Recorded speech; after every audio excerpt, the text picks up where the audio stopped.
বিসমিল্লাহির রহমানির রহিম। আসসালামু আলাইকুম। আজ আমি দেখাবো মজাদার ম্যাঙ্গো ফিরনি। সারা বছর আমরা যেভাবে ফিরনি রান্না করি, এটা করেছি এই মৌসুমের পাকা আম দিয়ে। আর এই ম্যাঙ্গো ফিরনি খেতে খুবই সুস্বাদু। যারা এখনও ম্যাঙ্গো ফিরনি তৈরি করেননি, তারা আজই ট্রাই করুন। সবাই খেতে পছন্দ করবে। আর আমার চ্যানেলটা যারা সাবস্ক্রাইব করেননি, তারা আজই সাবস্ক্রাইব করে দিবেন। তো আমি ম্যাঙ্গো ফিরনি রান্নার জন্য 3টা মাঝারি সাইজের পাকা আম এইভাবে টুকরো করে কেটে নিয়েছি।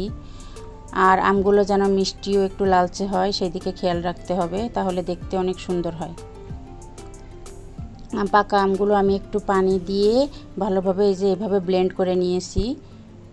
আর আমগুলো যদি আঁশযুক্ত হয় তাহলে একটু ছেঁকে নেওয়াই ভালো।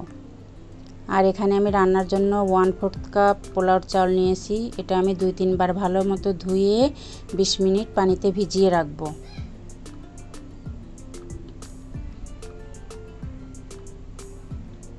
ভিজিয়ে রাখার পরে চাউলগুলো আমি এই যে একটু পানি দিয়ে ব্লেন্ড করে নিয়েছি, যেন একটু আধা ভাঙ্গা মতো হয়।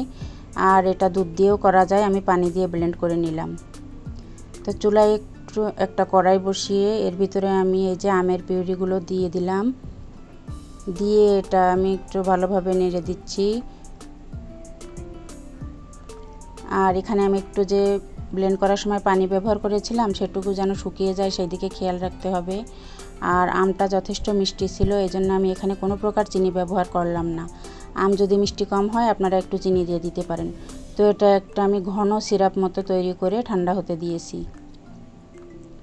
তো কড়াইতে আমি আবারও 1 লিটার দুধ দিয়ে দিলাম। আমি 1 লিটার দুধেরই ফিরনি রান্না করব। চাউলটা আমি এই যে 1 লিটার দুধের মাপে নিয়েছিলাম। তো এটা আমি টকবক করে ফুটা পর্যন্ত অপেক্ষা করছি। আর এটা পায়েস রান্নার মতোই প্রসেসিংটা।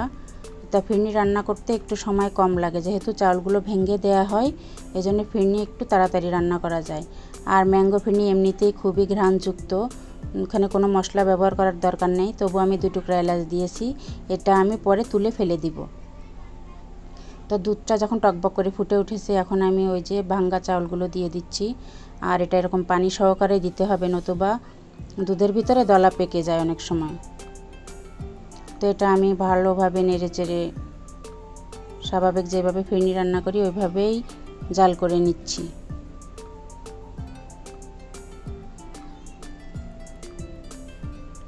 আর চিনিটা আমি একটু পরে ব্যবহার করব। চিনিটা একটু পরে ব্যবহার করলে পায়েস অথবা ফিরনি ভালো মতো তাড়াতাড়ি সিদ্ধ হয়। তো এটা যখন এই যে 80% কুক করা হয়ে গেছে, এই পর্যায়ে আমি 1/2 কাপ মতো চিনি দিয়ে দিলাম।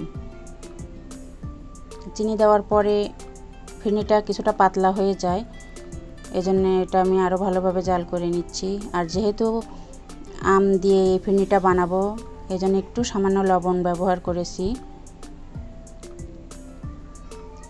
দিয়ে এটা আমি ভালোভাবে জাল করে আরও ঘন করে নিচ্ছি।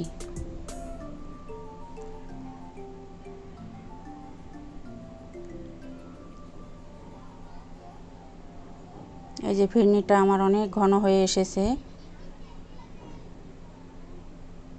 আর চালগুলো সব ভালো মতো সিদ্ধ হয়ে গেছে।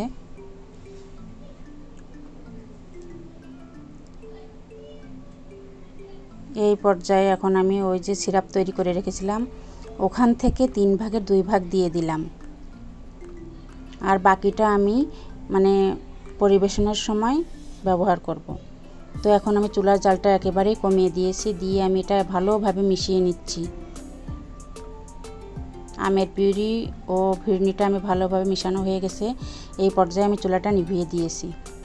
তো এটা ঠান্ডা করা পর্যন্ত আমি 2-3 মিনিট পর পর এভাবে নেড়ে চেড়ে দিয়েছি, যেন উপরে কোনো সর না পড়ে। অনেক সময় উপরে একটা মোটা প্রলেপ পড়ে যায়, এই ক্ষেত্রে ভিতরটা একটু পাতলা থেকে যায়, এই জন্য আমি বারবার এটা নেড়ে ঠান্ডা করে নিয়েছি। এবার আমি এটা পরিবেশন করব।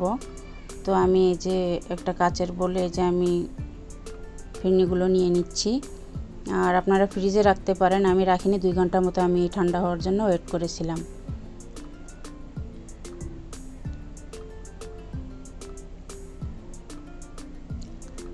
এই যে ফিরনিগুলো ঢেলে দিয়ে এই যে 3 ভাগের 1 ভাগ যে পিউরি ছিল, ওটা আমি এর উপরে সমান করে বিছিয়ে দিয়েছি।